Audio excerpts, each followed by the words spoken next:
کیا ہوتے ہیں؟ فتنے اٹھتے ہیں ہر دور میں.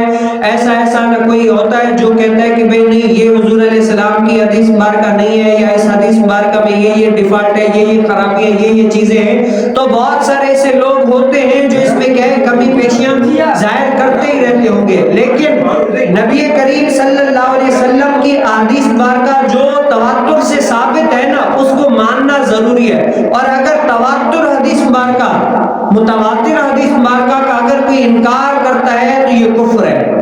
اور اس زمانے میں امام اعظم رحمۃ اللہ تعالیٰ علیہ کے زمانے میں بہت سارے ایسے لوگ کھڑے ہو گئے تھے، جیسے آج کل فتنے بہت سارے اٹھ رہے ہوتے ہیں. تو امام اعظم رحمۃ اللہ تعالیٰ علیہ کے زمانے میں ایک ایسا فتنہ اٹھا تھا جو موضوع مسئلہ یعنی مسح علی الخفین، موضوع پر مسح کرنے کے قائل نہیں تھے. اور اس پر بہت سارے مناظرے ہوئے، بہت ساری ایسی بات چیت ہوئی. لیکن امام اعظم رحمۃ اللہ تعالیٰ علیہ نے یہ ثابت کیا کہ مسح علی الخفین یعنی موضوع پر مسح کرنا یہ نبی مختار صلی اللہ علیہ وسلم کی سنت ہے. اور نبی کریم صلی اللہ علیہ وسلم کی سنت جو ادا کرتا ہے اس کو اجر ملتا ہے، ثواب ملتا ہے. اور جو اس چیز سے دور بھاگتا ہے، جو اس کو نہیں کرتا، یہ نبی کریم صلی اللہ علیہ وسلم سے سنت سے بھاگنا ہوتا ہے.